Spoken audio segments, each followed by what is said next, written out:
Hello, everyone, and welcome to a 10-part series on how to be a great leader in this new and often challenging world of work that we operate in.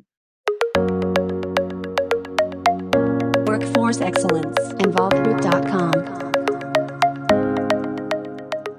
So in this session, I'll be focusing on the second of the 10 traits that employees have highlighted for being a great leader, which is about how leaders need to communicate in an open and honest way. And I'll be answering two questions.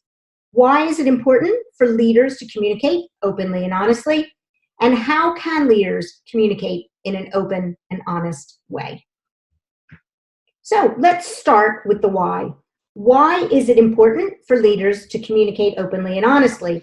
And what difference does it actually make? So I'm going to answer this in three ways: sharing how it improves trust, helps employees know what to do, and drives employee engagement.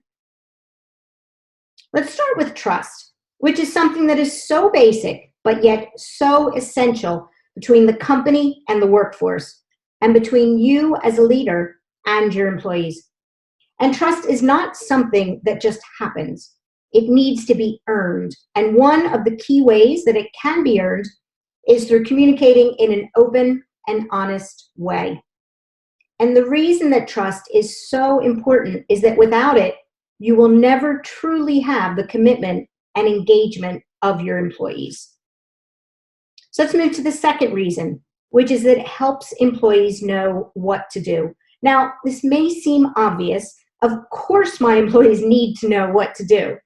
But how often do we as leaders hold back information from our employees and then expect them to magically know what to do without it? If you don't communicate over and over again in an open and an honest way, you're holding back critical information that will help your employees and ultimately the company succeed. One of my favorite quotes which talks about this is from Keith Rabos, who said that if you want people to make the same decisions that you would make, but in a more scalable way, you have to give them the same information. And that's so, so important, because if you want them to be their best, they need the best information, which only comes from being open and honest with them. Which leads me to the final answer to the question why, which is that it drives employee engagement, which is that connection and that relationship that your employees have with you, their job, and the company. And it's so important for getting the best out of them. And when I define employee engagement, I often say that engaged employee is someone who understands the direction that the company is going so that they can engage and support it.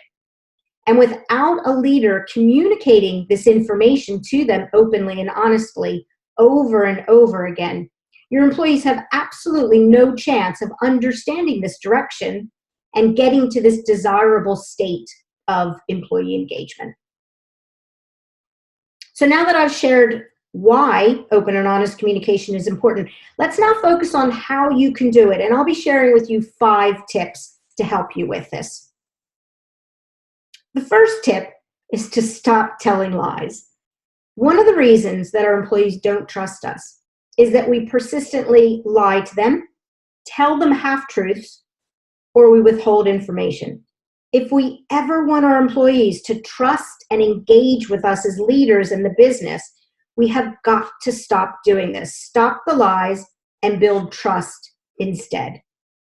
Which leads me to my next tip, which is to default to transparency, which means starting with the mindset that you'll share everything with your employees. So putting all of your cards on the table, all truths, good and bad. Remember that people are anxious about unknowns, and they tend to assume the worst when they're not informed about new information and new developments. So when management meets in secret or they don't share important information, their employees easily become distrustful, and quite frankly, they waste a lot of unneeded energy and concerns. Instead, if you put everything that you can into being open, visible, and public, defaulting to transparency over and over again, your employees will spend less of this wasted time and energy. One of the cornerstones of transparency is the next tip, which is this concept of starting with why. So start by explaining why you're doing something or why a decision has been made. Too often what we do is we jump into the middle, we jump into the what, or we jump into the how, and we leave out the why. If instead you start at the beginning with the why, you'll not only improve the understanding of your employees, but you'll also drive higher levels of trust and engagement, as your employees will feel that you respect them by sharing this important but often left out part of the story. So my next tip is about the timing of the communication. So not just what information you share, but when you share it.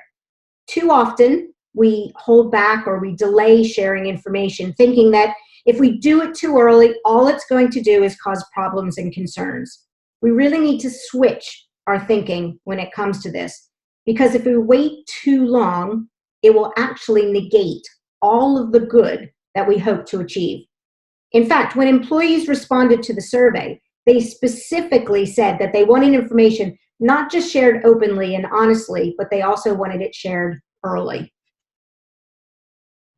One of my favorite quotes about this comes from Helen Craig. And what she says is that we should be as open with our employees as you can, as early as you can. Employees are much more likely to go to bat for something that they understand. And it's so true, and something as leaders that we need to keep in mind. So my final tip is about listening, since communication means listening just as much as speaking.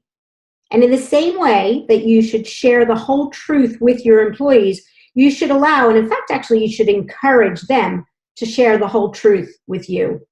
Encourage them to speak up, making room for dissent, disagreement, and diversity of thought by creating an environment where they feel comfortable doing so, and then have multiple channels set up to support this. Remember, the more you know, the more you understand, and the more you can do something about and with. So those are my 5 tips to help you communicate in a more open and honest way. Next time you find yourself communicating to your employees, ask yourself, have I done it in a truthful way? Have I been completely transparent with them? Have I started by explaining the why? Have I told them as early, as soon as possible? And have I given them the ability and the freedom to share their thoughts on the different messages? Do this, and you're well on your way to having an engaged team of employees. So thank you for your time, and I hope that you join me on some of my other sessions on how to be a great leader.